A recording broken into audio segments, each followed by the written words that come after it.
बात कर लेते हैं। आज विंटर सोल्स्टिस है। अब आप सोचेंगे कि ये क्या होता है। दरअसल साल का आज सबसे छोटा दिन है, बल्कि आज ही नहीं कल भी साल का सबसे छोटा दिन है। पिछले साल विंटर सोल्स्टिस 22 दिसंबर को पड़ा था, लेकिन इस बार ये 21 दिसंबर को पड़ रहा है।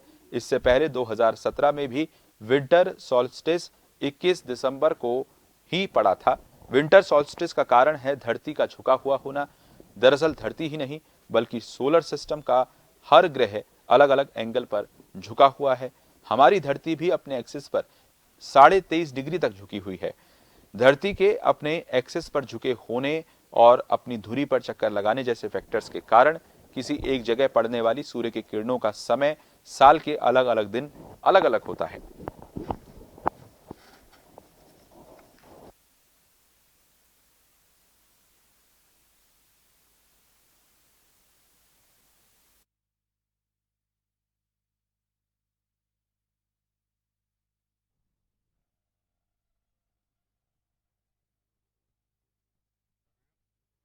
सबसे छोटा दिन है संक्रांति यानी सॉल्स्टिस। खगोलीय घटना है जो कि एक बार सर्दियों में और एक बार गर्मियों में होती है।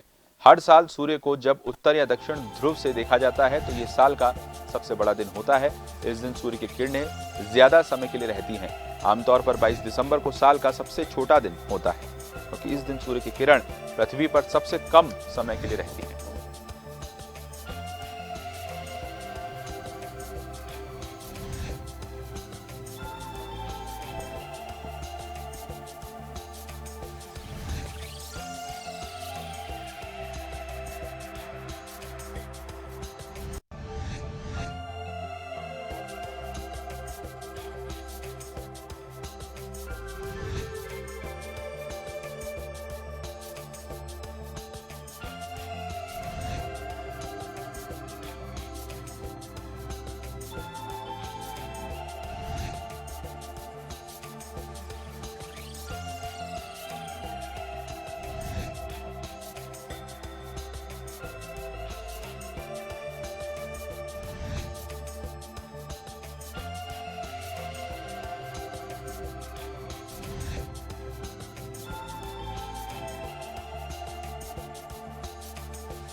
सबसे छोटा दिन है ये संक्रांति यानी सोल्स्टिस। खगोलीय घटना है जो कि एक बार सर्दियों में और एक बार गर्मियों में भी देखी जाती है। विंटर सोल्स्टिस यानी साल का सबसे छोटा दिन। पिछले साल विंटर सोल्स्टिस 22 दिसंबर को पड़ा था, लेकिन इस बार 21 दिसंबर यानी कि आज ये खगोलीय घटना घटने जा रही है। साल 2020 की समाप्ति से पहले एक दुर्लभ खगोलीय घटना देखने को मिलेगी। अमूमन 21 दिसंबर साल का सबसे छोटा दिन होता है, लेकिन इस वर्ष 2 दिन यानी सोमवार यानी कि आज और कल मंगलवार को भी देखने को मिलेगी। उत्तरी गोलार्ध में 21 और 22 दिसंबर को दिन सबसे छोटा और रात सबसे लंबी होगी।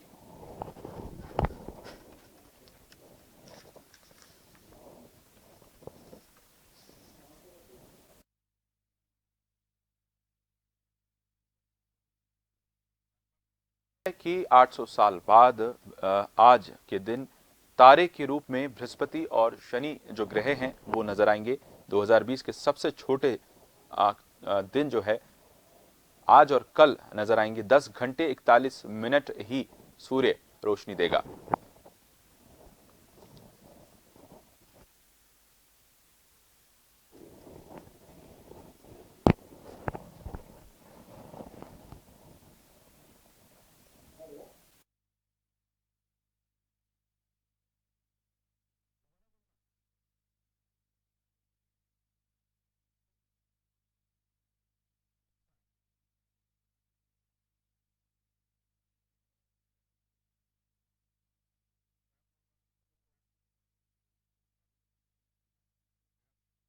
दरअसल 21 दिसंबर यानी कि आज साल का सबसे छोटा दिन, बल्कि आज और कल ये 2 दिन सबसे छोटे रहेंगे। सूर्योदय का समय 7:04 आज रहा। वहीं सूर्यास्त का जो समय है वो 5:45 पर रहेगा।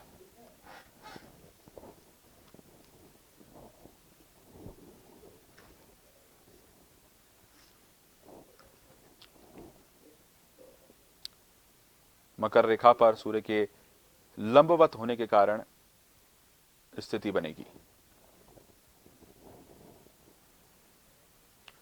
हमारे साथ पंडित मुकेश भारद्वाज जी जुड़ रहे हैं, जो कि जाने माने पंडित हैं। मुकेश जी, सबसे पहले बहुत धन्यवाद जन टीवी से बातचीत करने के लिए। बड़ा सवाल यही है कि राशियों पर इसका क्या प्रभाव पड़ सकता है। हालांकि एक खगोलीय घटना है, लेकिन ये अद्भुत है कहीं ना कहीं मुकेश जी कि आज जो है वो साल का सबसे छोटा दिन होने वाला है 2020 का। बल्कि आज ही नहीं, कल का दिन भी सबसे छोटा होने वाला है, जिसमें सूर्य की जो रोशनी का जो दायरा है वो कम समय अवधि के लिए होगा। बिल्कुल सही बात है ये। और हेलो, इसका देखिए, एक बहुत महत्वपूर्ण बात यह है कि जब कभी भी ऐसी स्थिति होती है कि सूर्य जो है सबसे कम समय पृथ्वी पर अपनी रोशनी दे पाता है, तो इसका मन पर बहुत हम इफेक्ट देखते हैं कि मन के अंदर एक प्रकार का कहीं थोड़ा निराशा का भाव हो सकता है। और इसके अलावा भी हम बहुत सारी चीजों, प्रकृति के ऊपर और वातावरण के ऊपर, हमारे जो मौसम के ऊपर, इसके बहुत हम इफेक्ट देखते हैं। और आगामी कुछ दिनों के लिए हम बहुत सर्द दिनों की अपेक्षा कर सकते हैं। मौसम से सर्दी बहुत तेज पड़ने लग जाती है इसके बाद से। और इस तरह से चीजें जो है वो सूर्य के प्रभाव, सूर्य जो है वो मन आत्मा का स्वामी है और चंद्रमा मन का स्वामी है। तो यहाँ जब सूर्य की स्थिति कमजोर होती है तो मन के अंदर थोड़ी सी, एक कह सकते हैं कि हम ये देख पाते हैं कि चीजें उतने उत्साह से हम नहीं कर रहे होते। तो ये एक त्योहार जो आप देखते हैं कि न्यू ईयर का इसी संदर्भ में कि भाई आगे चीजें उस लोगों के मन को कैसे इफेक्ट की जाए, उस तरफ बढ़ती हैं। तो कहीं ना कहीं हम इसका प्रभाव जो है वो अपने मनों के ऊपर कम उत्साह के तौर पर देखते हैं।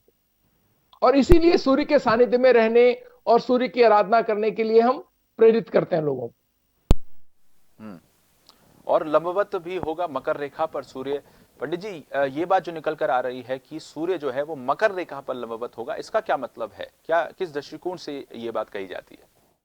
बिल्कुल, मकर रेखा पर सूर्य का होने का अर्थ यह है कि आप ये देखें कि मकर राशि के अंदर इस समय बृहस्पति भी विद्यमान है और इस समय मकर राशि के अंदर ही शनि भी विद्यमान है। और यहीं पर इसी इसी लाइन के ऊपर सूर्य का होना एक तरह से एक ऐसे योग का निर्माण कर रहा है जिसमें हम चीजों को लेकर के, मकर जो राशि है वो स्लो, यानी कि चीजों को थोड़ा धीमा करने के लिए मानी जाती है। किसी भी प्रभाव के कम हो जाने को मकर राशि पर आने पर हम देखते हैं। तो यहां जब बृहस्पति होते हैं तो हम देखते हैं उनको नीच राशि के अंदर बोलते हैं। शनि जब यहां पर स्वराशिस्थ है तो हम देख रहे हैं कि चीजें कितनी स्लो हो गई हैं। देश और दुनिया के अंदर कितने लॉकडाउन लगे हुए हैं अभी, और ब्रिटेन में अभी सीमित तरह का लॉकडाउन हम सुन रहे हैं, और दुनिया के अंदर इसी तरह के स्वास्थ्य संबंधी समस्याएं और अन्य चीजें हम देख रहे हैं। लेकिन जो यहां पर हम जो सूर्य के मकर राशि पर होने के प्रभाव को हम देखते हैं, तो ये कहीं ना कहीं अर्थव्यवस्था को भी थोड़ा सा प्रभावित करने की स्थिति दिखती है, बृहस्पति जब यहां पर मौजूद है। तो ये एक ऐसी स्थिति है जिसको हम कह सकते हैं कि चीजें ठीक करने या उन जी, तो लगता है मुकेश जी का जो कनेक्शन है वो हमसे कट गया है। को बता दें 10 घंटे 41 मिनट ही सूर्य की रोशनी आज रहेगी। 2020 का सबसे छोटा दिन आज रहेगा, आज और कल। और खास बात ये निकल कर आ रही है कि 800 साल बाद आज तारे के रूप में बृहस्पति और शनि दिखेंगे। चलिए, एक बार फिर से हमारे साथ मुकेश भारद्वाज जी। किसी कारण तकनीकी खामी के कारण हमारा कनेक्शन जो है वो उनसे कट गया था। मुकेश जी, अगर बात करें 800 साल के इतिहास की, तो 800 साल बाद ऐसा पहली बार हो रहा है जब बृहस्पति और शनि एक तारे के रूप में दिखेंगे। हालांकि खगोलीय घटना है, वैज्ञानिक दृष्टिकोण से आपसे ज्यादा हम सवाल नहीं कर सकते, लेकिन ये जो घटना हो रही है 800 साल बाद एक तारे के रूप में इन दोनों ग्रहों का दिखना, ये किस तरह का प्रभाव राशियों पर डाल सकता है? इसको किस तरह से देखा जाए? देखिए, मकर पर दोनों का होना, दोनों ग्रह पहले से ही मकर राशि पर जो है दिखाई दे रहे हैं। और इसका जो प्रभाव है वो एक तरह से हम कह सकते हैं कि अर्थव्यवस्था, स्वास्थ्य, इन मुद्दों को एक बार से पुनः रेखांकित कहीं ना कहीं कर रहा है। तो हमें ये एक मकर रेखा पर सूर्य भी का भी आ जाना इन चीजों को अगर हमने सावधानियां नहीं रखी, हमने अगर चीजों के प्रति ठीक से अगर हमने चीजों पे अपना नियंत्रण नहीं बनाया, तो कहीं ऐसा ना हो कि वापस से हम भी ब्रिटेन की तरह से कहीं स्वास्थ्य समस्याओं के प्रति ज्यादा प्रभावित हो जाए। और अर्थव्यवस्था तो बृहस्पति के कारण यहाँ पर प्रभावित ही है। तो ये एक ऐसी स्थिति है जहां चीजें बहुत ही संभल के चलने की आवश्यकता, सूर्य के मकर राशि पे आ जाने और शनि और बृहस्पति के वहां होने को लेकर के कहीं ना कहीं हमें सावधानी और बेहतर रखने की आवश्यकता तो है ही। हाँ, बिल्कुल। बहुत धन्यवाद पंडित मुकेश जी, आपका, मुकेश भारद्वाज जी, आपका तमाम जानकारी देने के लिए और तमाम हमसे चर्चा करने के लिए इस विषय पर, क्योंकि ये खगोलीय घटना है, एक अद्भुत बात है, क्योंकि कहीं ना कहीं देखा जाए तो एक साल में, पूरे एक साल में एक दिन ऐसा होता है जब सबसे छोटे समय अवधि के लिए सूर्य रोशनी देता है धरती को। 2020 का सबसे छोटा दिन इसे कहा जाता है और इसे अंग्रेजी में अगर इसको शब्द दिया जो गया है, विंटर सॉलिस्टिस का नाम दिया गया है, जो कि एक खगोलीय घटना है। 10 घंटे 41 मिनट ही इस दिन सूरज जो है वो अपनी रोशनी जो है वो बिखेरेगा। मकर रेखा पर सूर्य के लंबवत होने के कारण दरअसल ऐसी स्थिति बनी है ज्योतिष के अनुसार। आज और कल ये 2 दिन ऐसे रहेंगे जब सबसे छोटा दिन रहेगा। 2020